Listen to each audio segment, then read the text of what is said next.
What up, nerds? Welcome to another heart-throbbing episode of Straight Chilling, the weekly horror movie review show where you chill and we kill, slice, dice, and chop up yet another horror movie. My name is Bob. I'll be your host for the evening. This is episode number 306, recorded on Thursday, February 11th, 2021.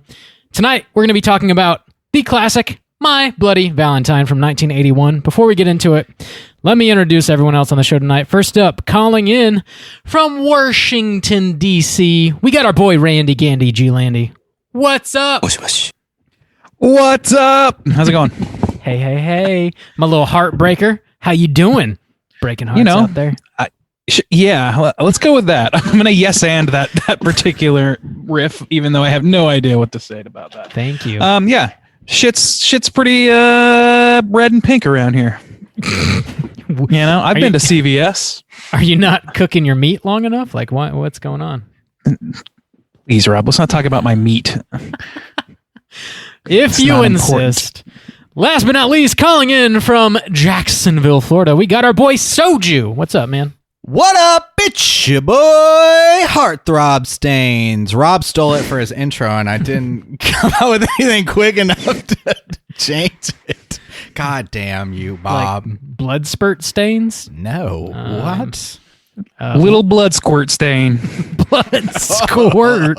Oh, God. They call me little blood squirt stains. Cool. Chocolate stains? Come on. Shit's my kryptonite. Oh my God. The chocolate stains, that's code for something else. That's a dirty brown situation. Strawberry stains. Chocolate covered strawberry stains. There you go. Sure, yeah. Okay. That's sensual. Sure. I'll let you guys handle the intros from now on for stains. I don't think that's a great idea. Champagne. You guys seem to have it on lock. We should just launch right past the intros from now on. That's my pitch. Let's linger. I like champagne stains and strawberry dreams. Champagne stains is pretty good. You want me to do it again? You want to do a new take? Yep, champagne stains and screaming and creaming dreams. Screaming dreams. Well, before we get into the main event, let's tackle a little bit of housekeeping real quick. Here's another reminder. If you support us at the $5 level or above over on our Patreon website, you get the chance to vote on a movie we're going to be talking about this March. We got our March poll pick up. The theme for March is adult animated horror movies. And the three movies you get to vote between are Akira, Forbidden Planet, and Wicked City. Bob? Juice. How those numbers looking so far? Middle of February. They're looking romantic. Yeah. Are they looking adult? Yes. Triple X adult style? That's what we're talking, right? I don't know. Time will tell. I've never seen any of them. Yeah, neither have I, actually. Wicked City is still ahead, but there are many days left in the month of February. Okay. Make sure you get your votes in for the end of February, and we'll see who the victor is. Also, actually, that's really all we got going on Patreon. If you are hearing this in your ear holes right now, and you happen to be a fan of My Bloody Valentine, why don't you go ahead and pop on over to Let's Get Physical Media, where you get all your podcasts, and slam our commentary track for My Bloody Valentine into your ears as well. That should be available on iTunes, Spotify, Stitcher Radio, all that. Wherever you get your pod caught. Yeah, wherever you catch your pods. Yeah. Yeah. Also, big thanks to everybody that hung out with us this past Friday. We watched Joe Bob's The Last Drive-In. He did yet another double feature. It was Valentine's Day themed. Since we are obviously recording this before Friday, I don't know what movies he's showing, so can't really talk about it. This is all lies. It's all lies, but still. Thank you, no one that showed up. Thanks. Hashtag Rob is deep state. Yep, I am. Deep fake Bob. That's me. But yeah, Joe Bob, I'm sure it'll be a good time because it always is. That's really all we got regarding housekeeping. I believe this house is clean. This house is clean. And now, a word from our sponsor. This week on GargantuaCast, host Chris McDonald and Cole Grisson take on the show's most requested film to date, Shin Godzilla. Together, they are joined by indie filmmaker and Shin Godzilla production assistant Yoko Higuchi as they dissect the film's political themes, impact on Japanese pop culture, and Yoko's own personal stories working on the film. You can find Gargantucast on Apple Podcasts, Spotify, Stitcher, and wherever you listen to podcasts. Right on. Slam some Gargantucast into your ear holes, everybody. And without further ado, let's get into the main event. We're talking about My Bloody Valentine, and we're kicking it off with the back of the box. What's on the back of the box?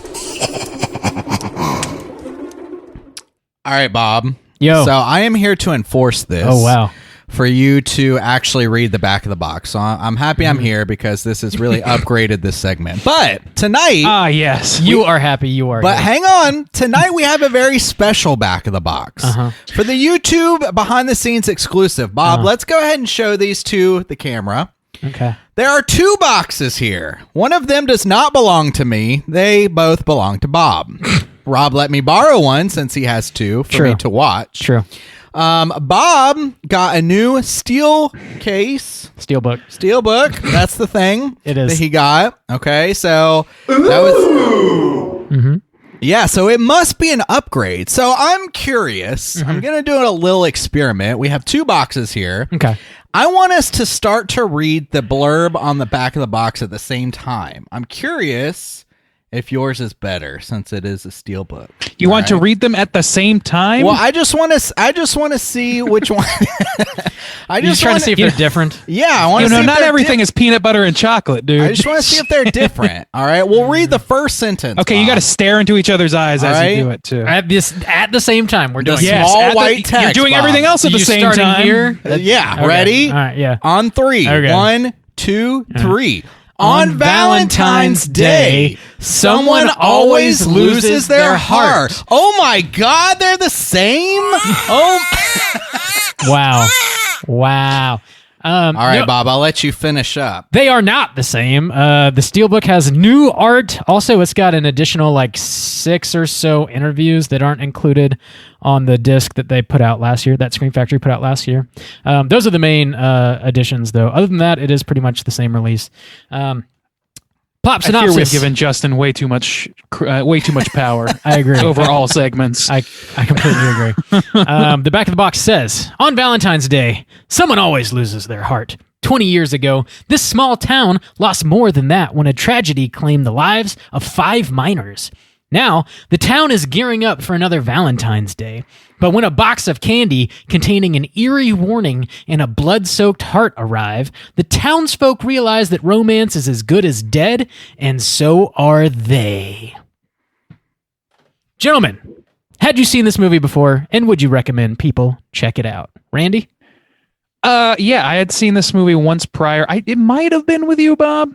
My memory of it is very, very hazy, and I think it might have been in college, and I think there was a lot of alcohol involved. Maybe. So, regardless, this may as well be my first time watching. The only thing I remember about the first time around was that it didn't leave much of an impact on me. And I would say that this movie fits in nicely with, the slew of 70s, 80s post-Halloween slasher crazes. And so if you're into that sort of thing, you'll be right at home with this. Otherwise, not a particularly strong recommend from me. All right, Juice, how you feel? I had never seen this before, and honestly, going into it, I was pretty meh about watching it. I wasn't dreading it or anything, but I wasn't super excited. But I will say, and I'll get into this more in my review, this film earned my respect. There's a lot of things that I was pleased about with this film. And again, kind of echoing Randy, if you are into 80s slashers, then this is totally going to be fun for you, I think. So I would recommend for that. And, Valentine's spooky stuff. There's not a whole lot of it out there. So if you've never seen this one before, go ahead and knock this kind of Valentine's Day classic or staple, I guess, out. But yeah. Ooh, that sounds like a hot Friday night. Yeah, it does. So, yes, I would recommend. Bob? Yo. You suggested we watch this. Had you seen it before? Yeah, I'd seen this movie a handful of times before. And it's one that I would definitely recommend people check out. If there, ever since Halloween came out in the late 70s, there's been this like slew of slasher movies that have to be associated with some sort of holiday. And My Bloody Valentine was definitely trying to cash in on Halloween's success and Friday the 13th's success. So this definitely came from that, and if you are a fan of that sort of thing, then you'll dig this for sure. I think this movie is pretty great as far as slashers go, but if you're just not into slashers, then you won't dig it. But yeah, like Juice said, there's like only a couple Valentine's Day themed horror movies. There's like this, the remake of this, and Valentine. I don't really know of any other ones. So if you're trying to watch, there are others. Then this is a good start. I can't remember what they are. Yeah. I went rummaging around to see what other ones exist, and I think there are a handful of others, but this is by far the biggest profile of the bunch in terms of Valentine's Day. Yeah. I'm definitely a fan of this, and I recommend it for sure. So yeah, decent recommend from the Straight Chilling crew. Let's drop. Oh yeah. Let's drop that spoiler warning and get into the rest of the movie. Here we go. Spoiler warning.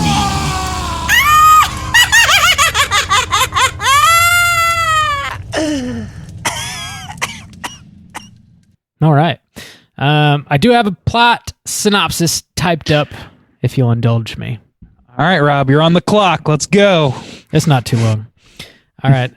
This movie takes place in the small mining town of Valentine Bluffs, where they have an annual Valentine's Day dance. 20 years ago, 2 supervisors left their post monitoring methane gas levels for 5 miners working down below.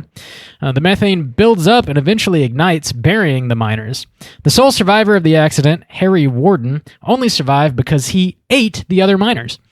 Harry was then admitted to a psych ward and escapes a year later on Valentine's Day to return to Valentine Bluffs and murder the 2 supervisors that abandoned him and his coworkers. Harry also left a warning that if they ever had a Valentine's Day dance again, he would return. 20 years pass with no dance and no murders. However, this year, Mayor Henniger announces the dance is back on, and bodies begin piling up. TJ Henniger, the mayor's son, has just returned home from the West Coast. He's reluctantly working in the mines with several of his friends.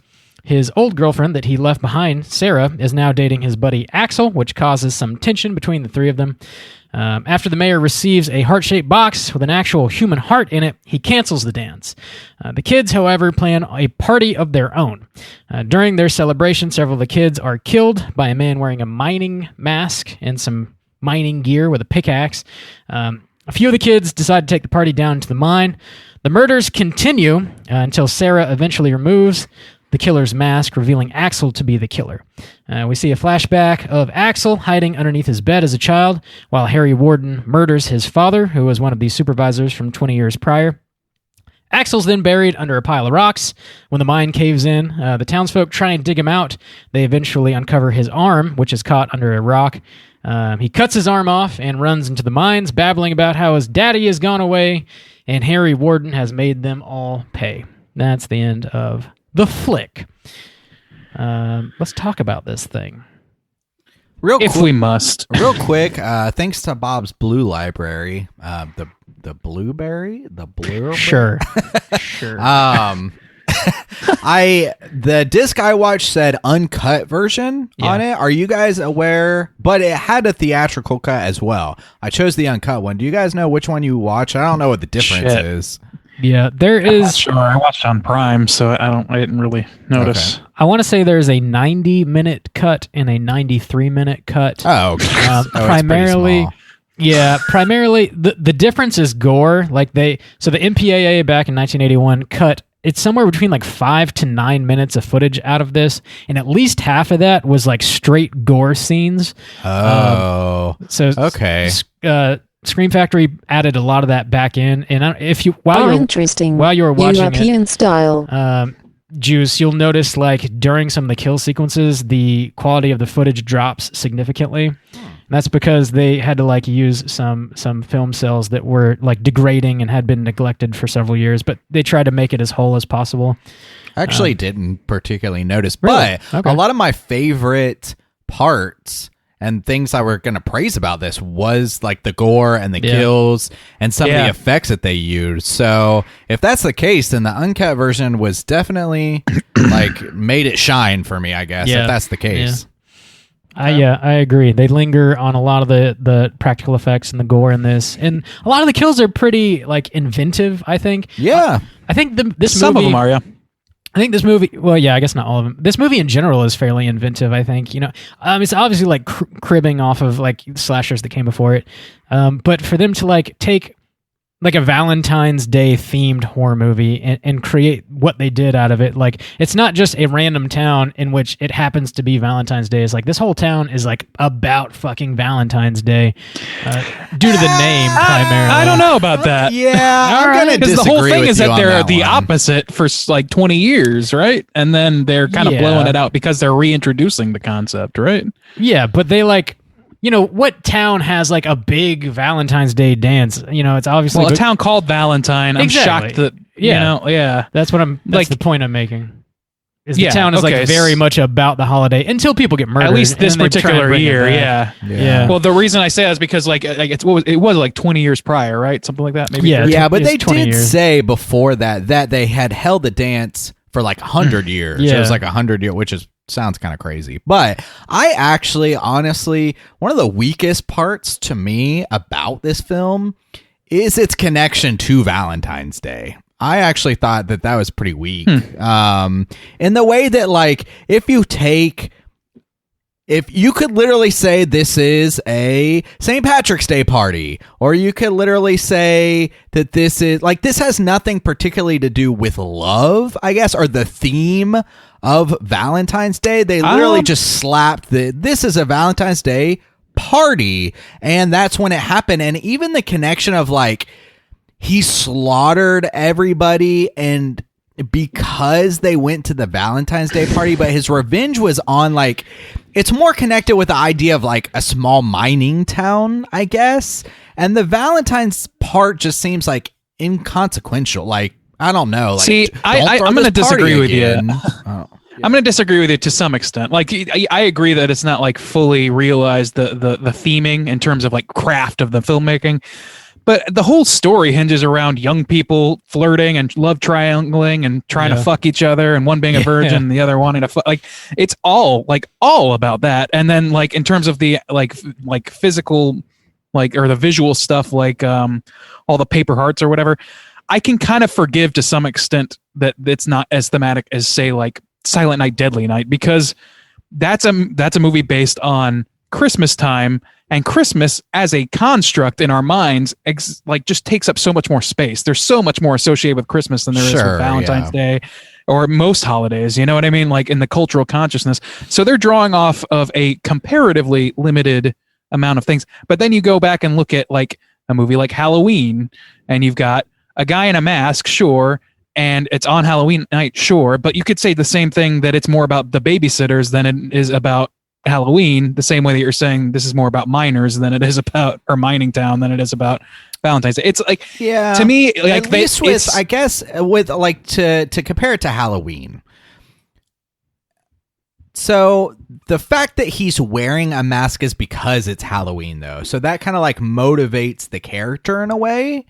The reason he's able to get away with it, get around, walk around town, is because it's Halloween. So it's masked as that. And it was a good point for you to mention, like, yeah, the whole motivation of all the characters that we see is to hook up and fuck and shit like that. And that's a good point. And I guess maybe if they had, so there's like a bit of a red herring here. And I think that's part of maybe the mix up is like through 95% of this movie, I'm thinking that the motivations of our killer are revenge based. Like, oh, like, you threw a Valentine's party and it killed my friend, so don't throw a Valentine's Day party. I'm like, that could literally be anything. It's really more about revenge. However, at the very end, we get the whole swap of like, no, it was the guy, like Axel. Yeah. Taking revenge. But yeah, in a way, and see, if they had made it more about the fact that he, like, based on the idea of love, like, he is in this love triangle, and maybe that's what drives him to it, not necessarily like like, I thought it was like pretty bullshit and pretty weak, the like 5-second clip of them showing him like hiding under the bed where it was like, I saw my dad get murdered or whatever. It's like, that's bullshit. That was supposed to be longer, but it was cut. Okay, well, I was just gonna say, if they had hinged it on like he was like angry that his girlfriend was getting stolen and he used that as a ruse to like wreak havoc, then that makes it more thematically appropriate. I agree with that totally. And the thing about that is that the way that this movie is set up, that's the thing that it cribs off of other other slashers of the time, not just even necessarily like holiday horror slashers, but like just that the thing that people did back in those days was they cribbed from Psycho, which had a guy who killed a bunch of people because he was crazy, and they can explain that crazy away or like make these really intricate, like not really intricate, but make these intricate and unlikely and unrealistic setups in order to justify that. They did that with fucking Silent Night, Deadly Night, and it's one of the funniest things about it to me. So yeah, they're definitely doing that, and that's to me a part of the legacy of this kind of movie from the era it's from. And I don't, I don't particularly like it as much in this movie because for whatever, like I don't buy. It's so sudden. Like in Silent Night, Deadly Night, the whole movie is him watching him edge closer and closer to that cliff. So there's an element of suspense to it, even if it's funny and silly. But in this movie, it's just very much a Deus Ex Machina sort of like last minute swap. And, to me, like I was expecting it to be either TJ or Axel the whole time. I was like, I don't think they're going to go the Michael Myers route. They have shown nothing about this guy. There's no reason to be afraid, like that we should be afraid, except that they lost track of him. That's literally the only thing that's gone on with this guy. What's his name? Harry Warden. Yeah. Which is also like, they also once again pulled like a very standard name out of the woodwork to try and make him scary. And they tried to do this thing where he's Jason Voorhees, or he's trying to keep people from doing X. In Jason's case, it's going to camp. In Harry's case, it's having Valentine's Day festivities, because he relates it to him being caved in as a result of two guys wanting to go get their dick wet. So like, I don't know. To me, it's just it's a little bit too cribby for my tastes. And, sometimes that can be okay if the movie's like interesting or funny enough around it. But I didn't get that sense from this. So to me, like the fact that it all like just kind of like tows you along and drags you along on this very obvious ruse of a lie that is Harry Warden is back, and they keep pushing it so hard. I was like, there's no way it's not TJ or Axel. And the whole time they're in the mines at the end of this movie, I'm trying to parse which one it is based on who's where at any given time. Mm-hmm. And the thing they did well in that case, and I don't know if it was intentional or not, because they're clearly trying to make you think it's Harry Warden, is I had a hard time parsing which one it was as I was actively trying to parse which one. And so I don't know if that's a result of just bad continuity keeping on their part, or if it's concealing, like doing a good job concealing that there's a killer in their midst that they know. Well, and you know what I mean? I agree with you. I was like of the mind of like, yeah, it's one of these guys.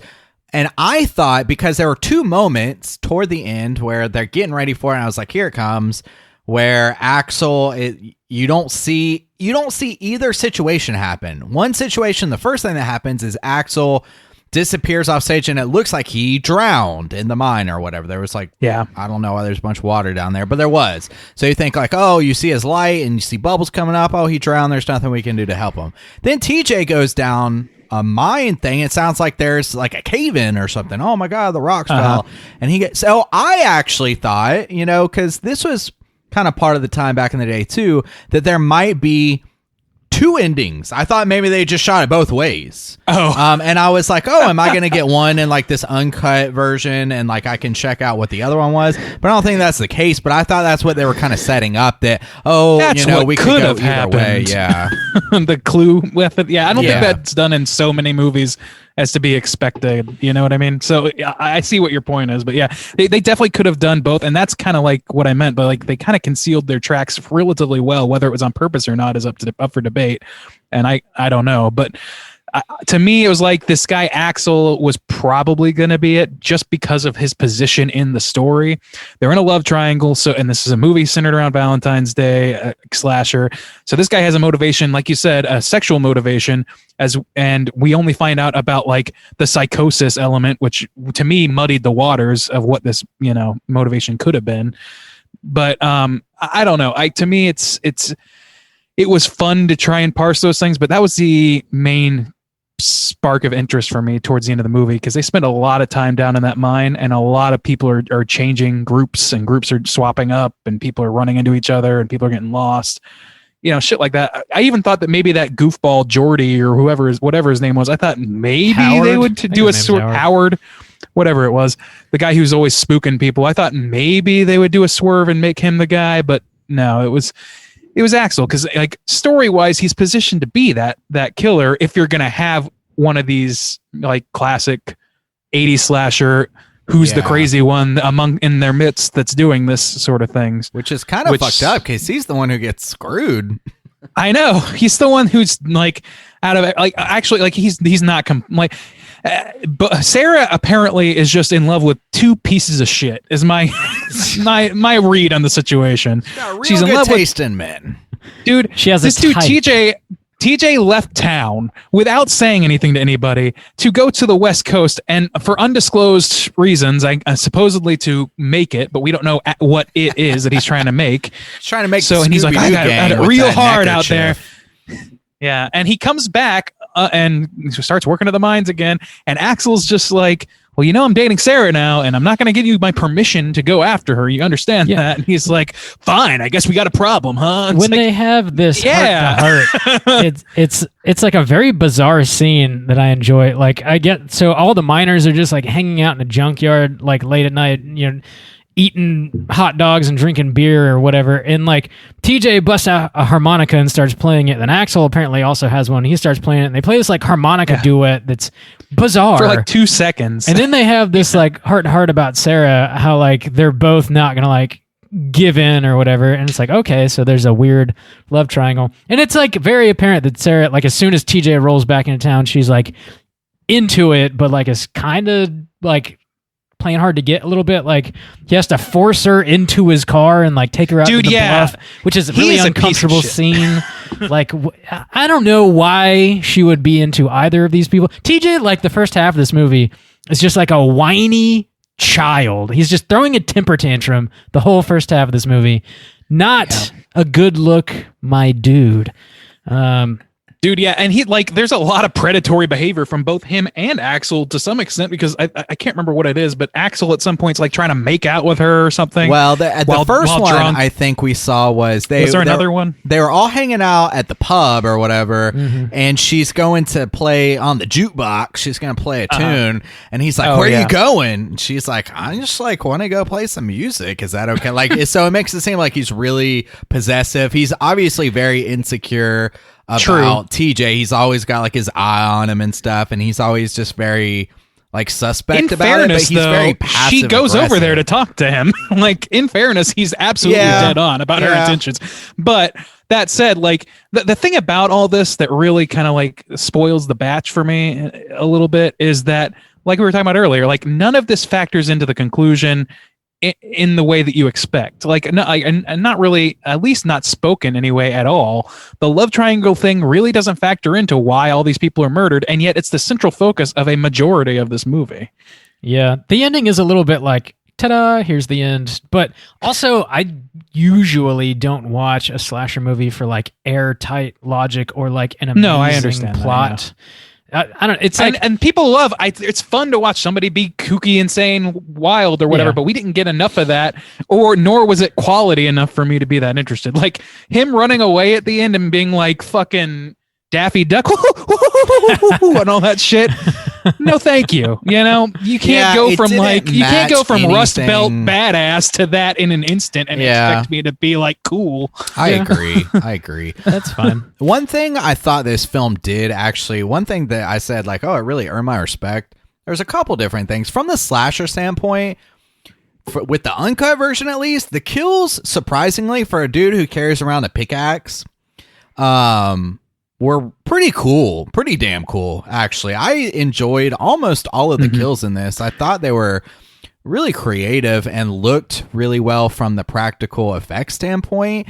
But also, I thought they did a really good job of capturing this small mining town feel. Like everything about kind of like what people were doing and where they were and how they interacted with each other felt really authentic to me, even though like it's got that kind of 80s acting where it's, I'm not like falling into this story where I'm just like everything's believable, but like the feels of like them hanging out in a junkyard and what do they do for fun, like they just play this knife game, or the kind of shit that they give each other, felt authentic, or at least like interesting to me, because I was like, I don't know anything about this world, but I feel like it's legit. Like this feels legit. The director went to great lengths to make that happen. So this was actually filmed in a small mining town, like on location in a small mining town in Nova Scotia, and like you're really going down an actual mine. I knew I heard some Canada in there. It's all real. Yeah. There's definitely some thick Canadian accents happening. There was a boot I heard in there. What are you talking about?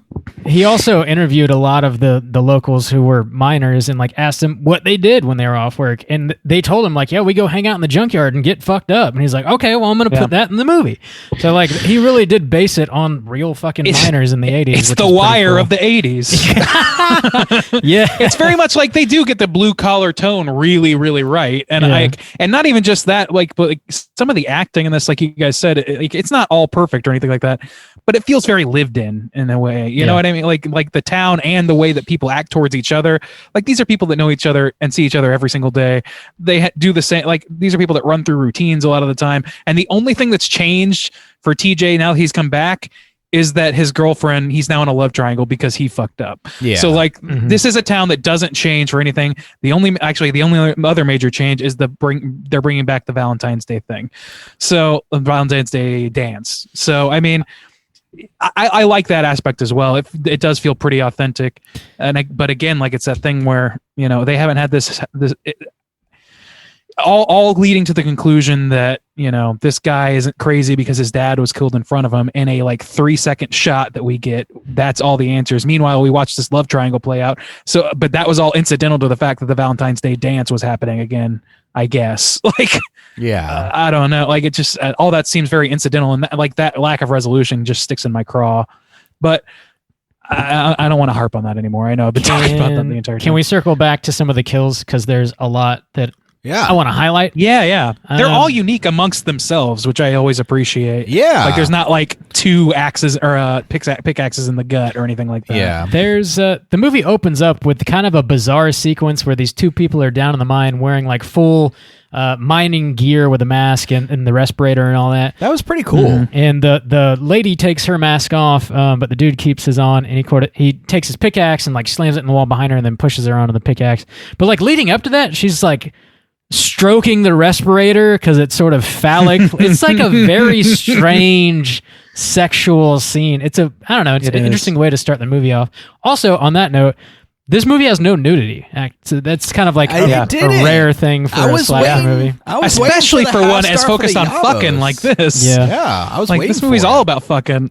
One of the there's a few standout kills. I think the next major one that I can recall is the laundromat kill. Yeah. The lady that was my favorite one for sure. Yeah. Mabel, I think her name was, or Hazel, something like that. Yeah, I think it's Mabel. Yeah. When she's her crisped up skin or whatever, that was a great effect, and they showed it just the perfect amount of time to let your imagination fill in the gaps. I loved that. And the way she fell out of like the dryer and she's like rotating, I was like, that's horrific. Yeah. And then also we didn't get a lot of time with her.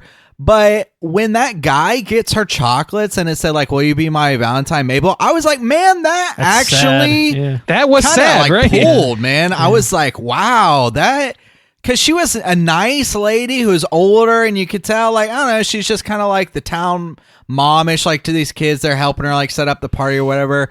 And then she gets like brutally fucking murdered, and you watch it like to a T, and then. Yeah, you get that chocolate scene. Man, that was effective. They did a good job with that. It was effective because, to me, like it was primarily effective because I liked that lady, and it was because, again, like she was this person that felt authentic and lived in. She was not she did nothing wrong, which is another thing that this movie does that I'm conflicted on, I guess, a little bit. A lot of these victims are either completely senseless victims, whereas in other movies they would have some sort of transgression to give you a catharsis by watching them die. I'll defend it in that way. I think you're wrong on that, Cal, because I don't like that direction, but the direction that they chose is this guy is actually avenging the promise of the original killer that if you throw this Valentine's Day party, you're gonna fucking die. And she is like the one who is like ringleader of like hosting. She's the committee. And So if you're following that logic, then she would be one of the first ones to get killed. You're right, but that's within the text of the movie. I'm talking about things like the Scream rules, right? If you're a virgin, you can't die, you can't have sex and expect to live. Yeah, those were set forth at this time by movies like Halloween, by movies like Friday the 13th, things like that. It's those sort of like moralizing rules that are absent in that, which is both good and bad. I guess I haven't really come to a conclusion as to whether or not I like that, but it's just something I noticed. Yeah. There's some other really quality kills. Another one that stands out is the bartender, who's a pretty great character, I think. He's sort of like what we would call the, quote, Camp Blood character of this movie. Oh, yeah. Where the kids are sort of like laughing about this myth of Harry Warden and not taking it very seriously. And he's like, oh, you fucking kids, you're going to get your ass skin raw. He's going to come His for name you. is Happy. Because if you name your character Happy in one of these movies, it's guaranteed that he's miserable fuck. You're not happy. Yeah. I love what he does, though, because he's sick of these kids' shit. And he's like, okay, well, I'm going to go to the mine and I'm going to set up this like booby trap and scare the shit out of him. So he like gets this stuffed miner and like puts him in a closet and like has it rigged up to where when you open up the door, like a pickaxe swings out at you. And he rigs it up and he tests it a few times and it works. And then he opens it one final time. And of course, there's the real killer. And he gets pickaxe up through the jaw and pokes his eyeball out of his face. Fucking great. Great kill. Was that did you guys both watch the unrated version? Uncut. I don't know that I got that. Yeah. Uncut, yeah. You didn't get the eye? Sorry, I went to the... No, I don't remember an eye popping. Okay, that wasn't effective. Like the pick was sticking out and like the eye was hanging still like from the threads, but like down on the cheek, and it was like sticking. It was I definitely missed that. Yeah, okay. that was you must have watched the edited cut. Yeah, must have. Shame. Yeah, because I liked that setup, but the kill itself was thematically good, but I didn't get a visceral feeling from it. That might have pushed it over for me. Another one of my favorite kills, and it kind of goes back to the same idea as with the older late Mabel, when she's all crisped up and then like you actually feel for it. It was a cool kill, and it made me feel like kind of the same way. Was the bigger guy with the mustache. Hollis. So just like Pringle's dick. through the movie, he was just kind of my favorite. He just seemed like Me the too, most man. authentic guy. He like I'll tell you why. Loved his girlfriend. Why? He looked like Bob. He kind of does a little bit. Yeah. He had the Pringles stash going. He had Bob in high school haircut. That's true. true. He had the whole shebang. He did kind of look He was like just Bob. a little rounder and a little more competent, if I do say so myself. Well, thank you, Randy. Well, he just was like the best kind of guy too. He was always breaking out the fights. Jovial. He didn't have any kind of like Loving drama kinda with guy. his girlfriend. Yeah, he treated her. His also- girlfriend well. loved him. He was a good person. Yeah. It's also kind of refreshing to see like one of the leads in a movie who's like, courageous and like has a cute girlfriend and everything be like a bigger guy. It's not That's true. true. I Yeah, he agree, just seemed dude. like a regular dude. Yeah. Every other 80s slasher at this time would have definitely made that his whole character, him eating a chocolate bar every scene or some True, shit. yeah. Like, or Comedic being the relief. Eugene or whatever from Friday the 13th Part 3. Yeah. Like trying to, like, I don't know why people don't like me, that sort of thing. Like, Thank God they didn't do that. That dude's a with this character. lawyer now in real life. No, yeah. I mean, he's got to be a better lawyer than he was a fat kid in the Friday the 13th movie. But his kill is the killer like has this gun. And it kind of reminded me of like No Country for Old Men, but it's like this nail gun essentially. I instantly thought that. Yeah. And he puts it up to his temple and shoots it, and it doesn't kill him right away, but it like shows his perspective, and it's kind of like a realistic perspective where he got shot in the side of the temple with a nail. So there's not like a bullet going through your brain, but his vision starts to go, and he's like definitely going into shock, and the guy has time to like take time to reload it again and shoot him like in the forehead, and it still doesn't kill him. He has time to like wander back to his girlfriend, who of course freaks the fuck out, and that was authentic too. Like her going into shock, them having to drag her, and her like being like, I can't leave his body and shit. Like I was like, damn, this for like what you assume is going to be like this throwaway slasher. They're able to build moments like that are brutal and feel authentic, and like if you saw your best friend die, like that's what you would think. Like holy shit, I can't fucking leave their body here. Like it just. So much about this felt authentic and not like a movie. There were only like it was people's reactions to each other, which is great because that's the bulk of the film, right? Like these people playing off each other as things are happening around them or as they're trying to pull shit. You know, so to me, I agree with you on that, and especially Hollis's girlfriend and Mabel and the sheriff. Those four characters. Those four actors, I don't know if it was the writing that pushed them over for me, or their performance, or a combination of both. I'm assuming it was a combination of both, but they all felt really authentic, like you said, and they felt like her reaction of freaking out and not wanting to leave her dead boyfriend down in this mine felt real, even though there was like danger coming. Like I don't know. I was also like, shit. Is the guy right behind him, because he was stumbling out with nails in his fucking skull. You got to think that if a guy was chasing him, he would be right on his ass and be able to take out these two girls, no problem. So, I mean, I had some tension based out of some of this direction as well. And her like being freaked out played into that tension as much as it played to the heartstring, which is perfect. That's perfect. That's how you want it to go. Yeah, I would imagine. There's there's a few more kills that I'd like to mention actually, but the next one, Patty, is a solid kill scene. She's like down in the mine, making out with her boyfriend, and they're like sort of where the miners shower. Oh, right. Yeah. And are they in the mine, or are they just in one of the like? I think they're up They're top. not in the mine. Not They're down in like in a it. side. They're in like, the showers, workspace, right? Yeah. Next to Right. it, whatever. But they're like making out, and her dude goes to grab some beers, and then the miners like keep all of their clothes up in the rafters, and they start like dropping around her, and she gets scared and runs into the showers, and then the killer picks her up and like impales her head on one of the shower spigots, and the water like shoots out of her mouth. It's like a pretty gruesome kill scene. They linger on. Do that they one show too. her being put on there, like the act of it happening? Yeah. It didn't for me. Okay. Yeah. That was Also, another one where did you- all I got was like her being like kind of lifted up, and then when she's discovered in such a way that it's just like 3/4 from the back with some water coming out of her mouth. They don't ever actually show head on what I she think looks we like. saw with it. head on with the water coming out of her mouth, didn't we? Yeah. Yeah, that was cool too. So yeah, damn it, I really fucked up. Randy. Yeah. Gotta visit the Could have blueberry. used those extra 3 minutes. That's right. The Blues Bob's Fairy. Blueberry. I am the Blues Fairy. I like to call Bob Snosberry. Damn. Bobby Snoz. So yeah, I think that was kind of like the mouth. Like I liked that kill in concept, but again, it was kind of like I didn't see get the quite enough payoff, for me to get. Yeah. So what a waste for me. Did you see the dude get his face boiled off in the hot dog flavored water? Oh, yeah. Did you see that? I saw the dude in the freezer after the fact. Really? You Oh, we saw his face get boiled. Yeah.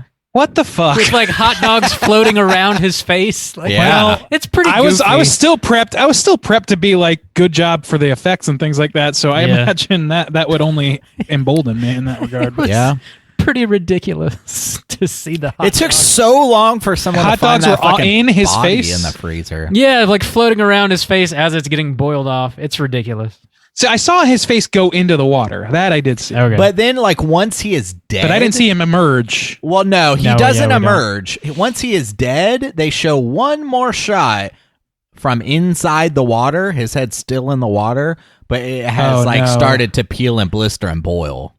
Okay, yeah, I don't think I got that. I only got him after the fact in the freezer Gotcha. or the fridge. Yeah. God damn it. There's one more that I want to mention. The character of Howard, who's like kind of the goofball who keeps scaring people. He goes down in the mines when the kids are getting picked off, and he sort of vanishes. He like runs off because he's terrified, and we don't see him for a while. And the kids, they end up climbing up this long fucking ladder, and he sort of like falls down from the top of it and gets like strung up on a cable of some sort, and it hangs him, and he falls like at such a rapid pace that his head pops clean off. Yeah. It is brutal. And when you just see his body hit the ground, And his head too. Yeah. Like it follows late, like after the body hits. I'm wondering how much of that was cut for me too. But I enjoyed that.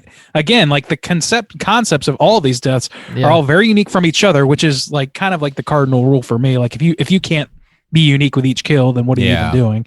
But on top of that, they're all pretty unique. Like the thing with the coal miner suits falling down. What was her name? Patty? Yeah. Haley? What is it? Patty. Okay. Yeah. Those things, they set that up. They introduce you to the concept by her being like, what's this? And he's like, pull that rope. And it shows it. And so like, it's a pretty clear telegraph what's going to happen. But that said, like the way it plays out, that's such a specific thing that it has to be real. And I appreciate that because in movies like Silent Night, Deadly Night, they'll say, what's Christmas themed? Stuffed antlers on the wall. We'll do that. Like, you know what I mean? Yeah. They come up with a few ideas. They rattle a few off in the writer's room. But this seems like somebody is actually like you said, like he's invested in the actual culture surrounding this location he's chosen to focus his movie on. I agree, So- and that made it interesting, and it added to the authenticity. So a lot of the situations they're in where they were like, let's go down into the mine, and the girls were like, wow, this is where you work. And like watching from a very clear perspective, like I guess I've worked in places similar, and like you kind of get that idea of like, if nobody had ever been there before, they might be like, oh, this is interesting. But I could see like regular dudes working there and how they would hate it, and how like the idea of like riding into the mine when you do it day after day would be miserable. But when there's girls with it, you're like, yeah, okay, I'll take it. Like it just, I don't know. I liked even those situations like where the couple goes off and he's like, oh, I'll like take you over here, and they're making out, or we don't actually see that kill, but it was the same kind of thing. She was like, oh, this is where you work and stuff like that. And I don't know. They're all explaining a bunch of like intricate shit. Setting. They were going on a tour of the mine. The methane, the water I got levels, kind of like lost in it too, like them. Like, oh, I'm going through a tour in this like mine, and this is what people really do. I don't know. It's interesting. It is. It's and like that might be actually, now that we're talking about it, might be one of the strongest things about this movie, like in terms of adding that authenticity we've been talking about, because it's not. It's both. They have a reason to be talking about it, so it's not like unnecessary exposition for a kill later or something like that. Yeah, it makes sense. It's not always in service to just the kills or anything like that. It's just like, oh, these things are happening as a result of these guys want to impress and fuck their girlfriends. So it all kind of like tracks really well, and it fits together in such a way and is informed enough to feel real and lived in.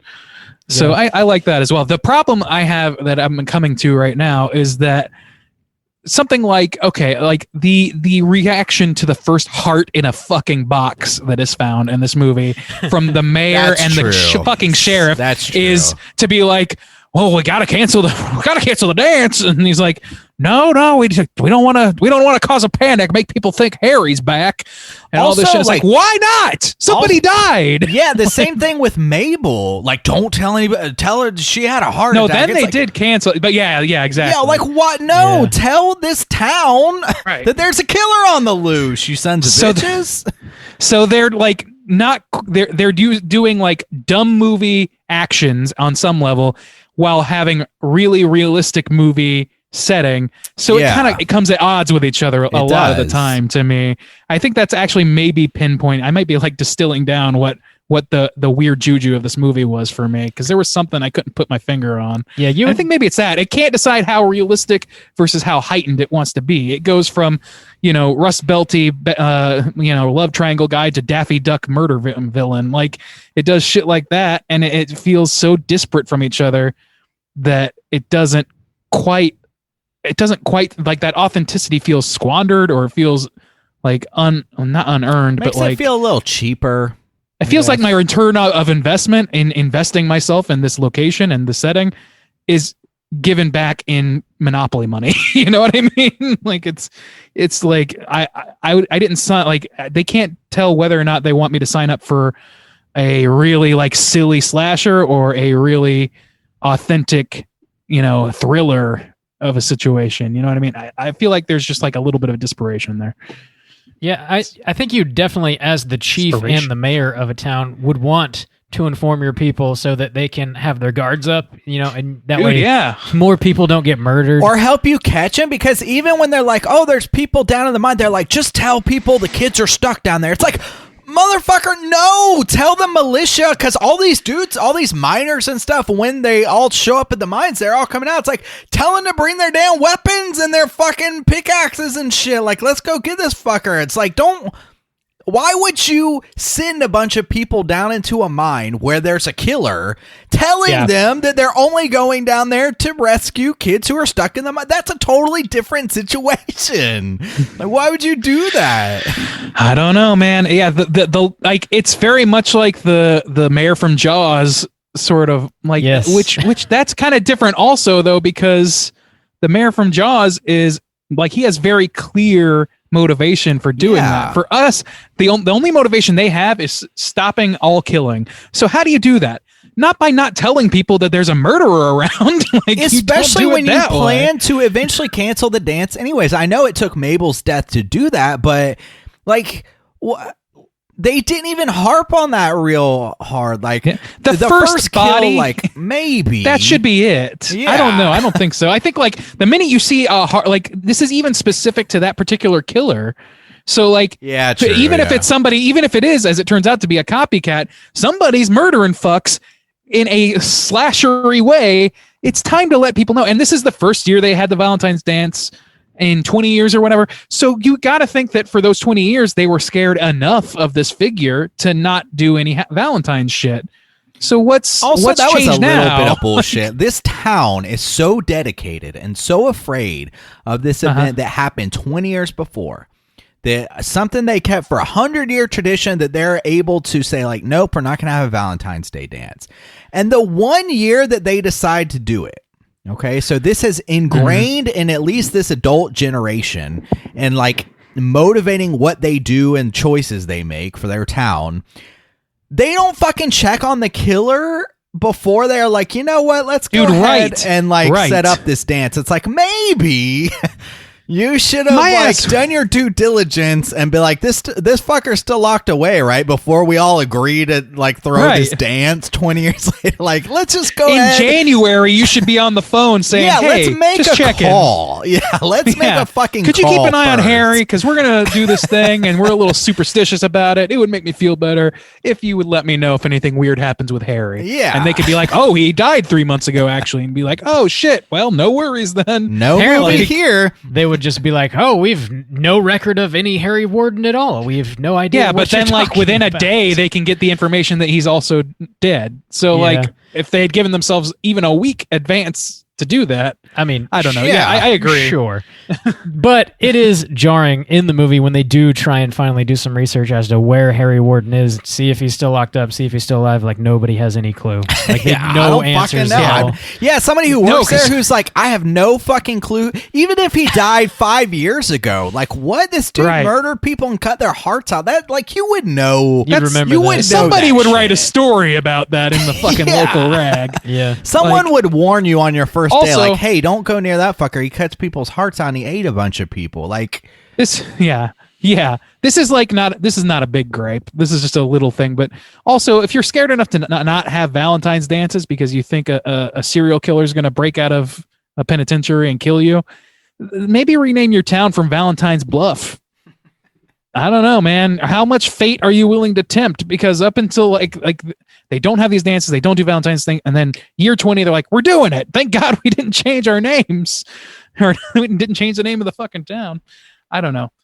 That's a small thing, but the whole thing of him being him being the MacGuffin, the thing that we think is happening is Harry. You know what I mean? It's really well telegraphed early that that's not the case. Specifically by the doctor that they go see in the adjacent town to like look at the heart that they find. The first heart that they get in a heart-shaped box, they have another like more mortuary guy or whatever Undertaker? looking it over. I don't know. Well, he was a doctor. Science, he was like man. No, yeah, what's the guy who the coroner?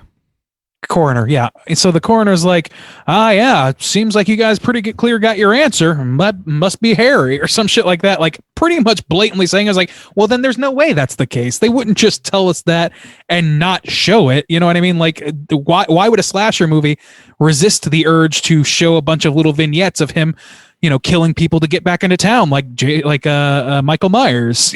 Like we don't see him kill some trucker and steal his truck to get to town. We don't see anything like that because that doesn't exist. They're just trying to tell us, they're trying to hammer it in really, really hard that this is our guy. Don't worry about it. Don't think anything of it. Yeah. The mystery to me was never mysterious. Like it's not the draw. No, of this it wasn't, movie. but I think it's supposed to be. That's the problem. Maybe. Yeah. That's never been like my draw to this movie. It's more of like, I don't know, the atmosphere and just like being immersed in this small town and like watching these miners ham it up, and the inventiveness of the kills is really what kind of like pulls me into this movie. The whodunit aspect, which you only find out is a whodunit in the last 5 minutes of the movie, isn't really much of a draw for me, I guess. See, and that's the thing, is like it's not for me either, and neither is like the love triangle thing or whatever. But if you tie those two things together, they become justified, and they didn't. Yeah. So that they're not well enough for my taste. That's a fair point. I mean, the majority of this movie is the love triangle, which is somewhat interesting. I mean, the characters are pretty douchey, but I don't know. It's enough to get somewhat invested in the characters. Yeah, I'm a little invested in it, but mostly I was invested in thinking that both these guys suck, and this girl should be fucking rid of both of them. Very true. Because they're both extremely predatory. Yeah, towards her. Find out if Hollis has a brother, because he's probably pretty cool, and date him. That's what you should do. Dude, yeah. Yeah. Polyamory. Let's go. Or that. Yeah. that mustache can definitely handle more than one significant other. Dude, yeah, that's a 2-seater. He's got a wide upper lip, so there's plenty of room, ladies. That dude was in was it Porky's? He was in like some big comedy. Yeah. But I don't know. It's kind of cool to see him not be the comedic relief, specifically because like he was in a lot of like comedic movies. He's like one of the most competent people in a movie that actually doesn't have a shortage of competent people. Somewhat in terms of like safety and shit like that. Like these people know what they're talking about the mines and shit. Anyway, they know how to get around. They know how to be safe about it to some extent. And the people who don't, they look to the people that do. You know what I mean? Like that. There's like a logic that comes from knowing what you're talking about the mining situation that really helps sell the value of these characters, because you're not spending time with them like equivocating this and that and trying to like trump up reasons for them to do this and this. There's a little bit of that, and there's certainly some killer warping going on. But aside from that, like I really think that does a great job of laying cover for these tripwires for you as a viewer, for you to like get the shocks, you know what I mean? Yeah, for sure. I think this movie does make pretty solid use of like the town, the setting. It makes up a lot of my enjoyment of the film. There's like a really cool scene in the very end where they're like, the killer is chasing our like remaining characters across this like mine car as it's in motion, which is a pretty cool sequence, I thought. And they Go ahead. I'm sorry. Yeah, I don't know. I thought it was neat. I want them to make like a ride out of it at Universal or some shit. Let's do it. Yep. 40 years later. We're gonna do it. It's a one-way. It's just Perfect a track time. that goes a little bit into the earth and then comes back out the other side. One drop and it's on brakes. No, I thought that when they were fighting, when he was the big final battle or whatever on the train, I understand what they were trying to go for or whatever. And in concept, again, it's cool. But that's the one that really fell apart for me, because the way they were fighting with the shovel and the pickaxe was very reminiscent of Hobgoblins for me. And like they were just da, da, da, just like pushing sticks at each other's faces. That's it for a long Pushing time. sticks And then at each other. yeah, just Each other's pushing the faces. stems of their individual tools into each other's faces, and then blocking it, and then blocking it, and then one would get knocked over a little bit, and then there was a little bit power imbalance, but as a fight scene, as a tension magnet, it didn't work for me that well. Yeah, I agree. As much with as that. I wanted to. It was okay that he was moving towards them on like the little trolley. Like, that's fine. Yeah. It wasn't thrilling for me. They were also but- because it doesn't like, and the other thing is like that's a classic movie setup on an actual train. Yeah, so like or something it's almost like a moving downgrade fast. from the trope that we're building off of. Yeah, because they get like she just hops out of it. You like you can it's like walk. it's going like 15 miles an hour. It's for convenience. It's because the miners have to go down there every day. It's not fast. It's like you can walk faster than the trolley. So the fact that he would need to climb on the trolley to catch them is kind of stupid anyway. It's like just run next to it. It's fine. Killers don't run. Yeah, Juice. the They fact just that like don't yes, do we it. got to the trolley, now we can get out of here. It's like just go for a light jog. Yeah. Yeah, all right. Not with that respirator on, man. You'd pass the fuck out. Well, he That's would. true. He would. yeah. I don't know. It just like, and maybe that's why. Maybe it's because they were carrying so much extra bulk weight, but like they were also sluggish in fight. It wasn't even just the actual motions of the fight were like poorly choreographed. It also was that they were like really slow doing it, and so to me, it just kind of like, it's just like okay, this is fine. Like it kind of was letting it happen. I was like, okay, the resolution's coming at least. So it wasn't so long as to be like completely outsized or anything like that. So that's good, but it didn't really do a lot for me. Another thing that I enjoyed, which was kind of a small touch that helped build a little bit of tension, but like when the kids go down in the mine towards the end of the movie, they hear the bulbs being smashed by Axel with his pickaxe. Like as he's walking down the hall, he's just smashing all the bulbs, and they hear him coming. And as he's coming, the light is vanishing. I thought that was pretty dope as well. I do too.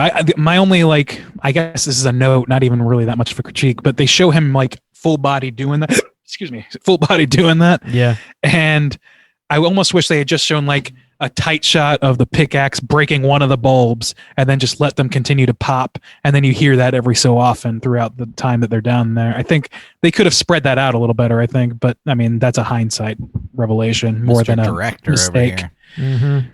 Yeah, well, whatever. But Director status.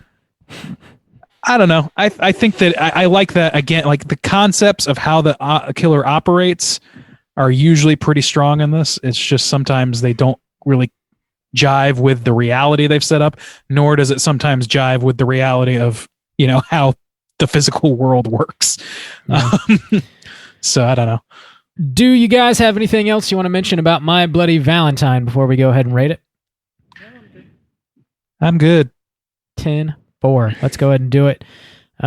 Juice, why don't you kick us off out of 5? How are you feeling about My Bloody Valentine? I enjoyed watching this movie, and again, it had to, like, it actually like had to kind of impress me a little bit because I went in pretty meh on it, and I like a couple times found myself being like, I'm genuinely surprised at moments of how engaged I am and how interesting this is. And it really did. By the end, I was like, that movie really earned my respect. That's how I felt about it. It really did. And it's interesting though, because in a way this feels like a classic light in a way, to where I know of this film. I'd never seen it. I know it has a reputation, but I didn't know a whole lot about it. But in the same way, so I was really impressed when I watched it, and I'm going to give it props for that. But in the same way, I've had a very similar experience very recently, actually, where I had never seen Black Christmas, and I just saw it like maybe last year or something for the first time. A very similar kind of situation where I knew this film had a reputation. It was another like holiday film. And I saw it for the first time and was like completely blown away. Like, wow, this movie really does hold up 40 years later, whatever. That like really impressed me. Like, holy shit, that was really good. And this one, it did, but not to that extent. So like, I kind of even remember that a little bit where I was like, okay, yeah, I know this has a reputation, never seen it. And like, oh, I was actually surprised and pleased with it. But it like didn't blow my load or anything. It was no Black Christmas in that kind of way. So I like the kills. I like the setting. I like most of the characters and their motivation. That all felt authentic, except I thought the tie-in with Valentine's Day was the weakest part, honestly. Especially because like this minor costume and the focus on the mine and the location, it was more about the location than the holiday for me. Like, yeah, these kids want to get together and they want to fuck and they want to throw a party. That literally could be anything. Even if they were throwing a President's Day party. Oh, we got a 3-day holiday. They always want to fuck. Those are bangers. Well, I'm just saying, like, it literally could have been anything. And if they wanted to focus more on the love triangle or make that more of a motivating factor, then maybe that would have saved it a little bit. But it didn't have any kind of specific or strong Valentine feels, which, like, I don't even know what that necessarily looks like anyways, because, like, I don't give a whole lot of shits about Valentine's Day. But just, I mean, making it a holiday film, I just felt like that aspect of it was actually one of the weakest. The weird motivations of, like, the sheriff of, like, no, say Mabel had a heart attack and, like, oh, call everybody to save the kids from mine. I was like, why? Why? After all the, like, authentic decisions everybody else is making, it still kind of blows my mind that that was the direction they took for those situations. I don't know. So I'm conflicted about this a little bit. I'm going to give it a favorable score, but I am like dancing between a 3 and a 3.5. And really, I didn't care for the ending also too. The way that they just made him insane at the very end and showed that 3-second clip, even if it was supposed to be longer, it wasn't earned, in my opinion, and it made the movie feel cheaper. So I think I'll go with a 3. I think I'll go with a 3. It is. Yeah. But still, I did like it. And I was surprised by it, and it was good. It was a good movie. Bob? Yo. My Bloody Valentine. Wait, that's what it's called, right? Yeah, that's it. Okay. What do you go out of 5? What you gonna give it? I like this movie a little bit more than you do. I get that. I guess the connection of the killer in this town to Valentine's Day is a little loose, and for sure they're trying to cash in on the success of Halloween and Black Christmas. I mean, if this town had just not been called Valentine Bluffs, they wouldn't have had a Valentine's Day party, and those people wouldn't have left and like let their coworkers get murdered, and Harry Warden never would have eaten people. Like, it's all because the town just happened to be named Valentine Bluffs. Like, it's loose for sure. But that being said, I appreciate how like the killer sort of plays into the holiday with his kills, because the whole time he's murdering people, he's ripping their hearts out. We see a bunch, like 3 or 4 at least, like hearts ripped out of people, and he's sending them in heart-shaped boxes with like little letters in there with cutesy rhymes warning people that if they don't cancel the dance, there's going to be more deaths.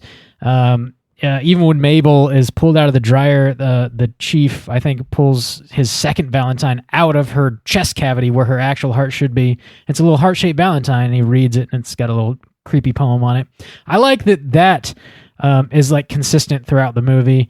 Axel, when he's a kid, he sees his dad get his heart ripped out. So it's sort of like thematic in how the killer murders people, I guess. So I dig that. They decorate the shit out of the town. It's enough for me to get some enjoyment out of like the weird atmosphere of it. I think some of the characters are well written. Maybe like half of them are. But it's really just Hollis. Hollis is like the guy, like Axel is kind of shitty. TJ is kind of shitty. Sarah is like, why are you interested in these people? But Hollis is like a solid fucking dude. Anytime he's on screen, you're just like, yeah, I want to party with that dude. I want to drink beer in a junkyard with that fucking mustache right there. I like the bartender. I like the chief. There's a handful of decent characters here. All the kill sequences are like fairly memorable, pretty inventive. I don't know. I really get a kick out of all of that.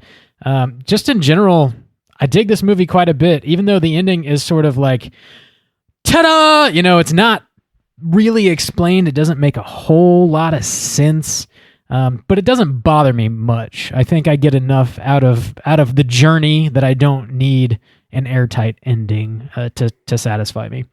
But I'm going to give this one a 4 out of 5. Damn. Yeah, I like it.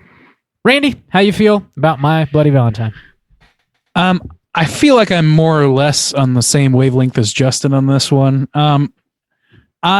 The point that I would disagree on to some extent is the Valentine's Day things, because to me, like, yeah, I don't have a big, like, there's not a lot to draw on for Valentine's Day, like I said earlier. And like Justin said, I'm not like crazy about Valentine's Day by any means, but if you're going to have a movie called that, I feel like there should be just jam-packed with chintzy Valentine's Day shit as much as possible. And there was quite a bit of the mind thing. So yeah, this could have been a non-associated with a holiday sort of movie. And the parts that they did have, like Valentine's Day decorations and shit like that, the things that they did tie in, I thought were really good because they were like paper hearts or whatever. And like, that's the cheapest fucking production design you can imagine. You just have to buy like fucking Brock's candy and fucking little paper hearts, and they just flip the hearts upside down like a cross in The Exorcist and shit like that. Like do more of that, and I'm happy. You know what I mean? But as it was, I liked the movie that we got. I just don't know that was tied in quite as well, and I wish that it had either leaned a little bit more into that or had just dropped it altogether. So I don't know. To me, this, I kind of gone over most of this, but the issue for me in this movie, the main one, is that there's like a disparate. There's a divide between the like absolute realism and cognizance of mining as an industry and like the way that people interact in small towns and those sort of things, and then like the actions people are taking. And then on top of that, this whole like Harry Warden things is such a bad mislead and such a like by the numbers early 80s slasher movie motivation that I don't want it to be. I just don't want it to be there. I was thinking to myself earlier, like as a script doctor moment, I feel like the origin story for Harry Warden is itself pretty flawed, right? Like, so like he gets trapped in a mine, he ends up eating people or whatever because these two guys like jump off to go to the party or whatever, but he's not tied in with Valentine's Day. He is not tied in with Valentine's Day. There's no reason for him to be pissed at Valentine's Day after the fact, except that it was a Valentine's Day party. The way they could have pushed that a little more is if they gave him a character, right? Instead of just being the faceless, the killer, the crazy killer, they could have like spent a few moments saying like, okay, he was a hard-nosed foreman down in the mines with a crew that he was no nonsense and he was always, on their asses, and they were trying to finish up their shift, and he was waiting to go see his girlfriend, his wife, whatever, who is his main squeeze, his love. He's dying to go see her for Valentine's Day dance, but he wants to get the job done first. So he's demanding that his workers stay there the whole time. And then two of them fuck off early. And then that causes the cave-in, their lack of due diligence.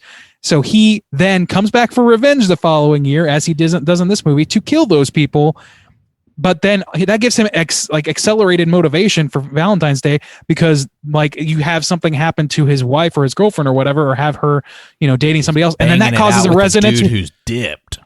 Right. Yeah. Okay. So like, something horrible's happened. Everything is ripped from him because of Valentine's Day and because of these workers. And then that bleeds into fucking Axel, and we spend a little more time getting to know him and his situation, and that adds a resonance and echo to the fact that he has a fucking love triangle, as well as becomes the murderer. So you have this. I don't know. To me, it feels like there's just not enough connective tissue between these concepts. And, like for a movie of this kind from this era, you could do a fuck ton worse. So it's tough to give it too much shit for it. But all that said, I think that this is a movie I look pretty favorably on. Like Justin, it's nowhere near Black Christmas for me. It's not good enough to be Black Christmas. It's not silly enough to be Silent Night, Deadly Night. So to me, it exists sort of in a nebulous, somewhat positive world. So I'm going to give it a 3. Cool. 3 from Randy. That's going to put our aggregate at a 3.3, repeating, of course. let's go ahead and get into our Rotten Tomatoes. 333 looks like a bunch of little hearts, doesn't it, there, Oh, boys? It does. Let's It does indeed. multiply that by 2, though. What do you get? I don't know. We'll never It's know. off the charts. Numerology. Let's jump into our Rotten Tomatoes segment and see what the critics and users think about My Bloody Valentine. Certified. All right, ladies and gentlemen, this is the Rotten Tomatoes segment in which I'm going to ask these two gentlemen to guess between 0 and 100% what they think the critics and users gave this movie, or what percentage of people gave this a positive review. I always fuck up that introduction. I should write it down one day. Episode 305. So let's start with the critics review here, critics score. We'll start with Juice today. Juice, what do you think the critics gave this? There are only 24, by the way. Only 24 critic reviews. Critics are tough. I know where I'm leaning more on the audience, I think. But critics for this time period are tough. I'll go slightly positive with a 60. 60%. Bob, what do you feel? I am going to roll. I'm going to $1 juice. 61, please. $61 percentages. All right. Well, Bob, the $1 should have gone the other way. Juice is going to take this one. Oh, hey! This was a 54% from the critics, so not too far. not a certified fresh film. There were only 24, like I said. Here is the critics. Oh, I'm sorry, there is no critics consensus. That's not what that says. I guess there's not enough reviews for that, which is not that surprising for a movie this old and obscure-ish. Obscure enough. Yeah. On the audience side of things, however, there are 5,000 plus ratings. Okay, 5,000. 5,000 plus. Holy shit. Okay, That's actually not Bob, that many. if you say so. That's a fucked up for a movie of this scale. Like, it just seems like a shit ton to me. Like, this I isn't guess. fucking. It's a favorable Avatar. sample size, though. Yeah. It's definitely more than 24. All right, Bob, we'll start with you this time. What do you think that the users gave this film? What percentages is positive about this thing? Can I have a 69, please?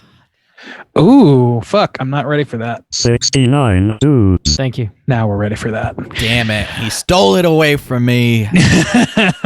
Soju, no, here's your chance. You want a $1 or you want to go for broke No, on I'm going to something? go for a real 96 is too high. Damn, Bob.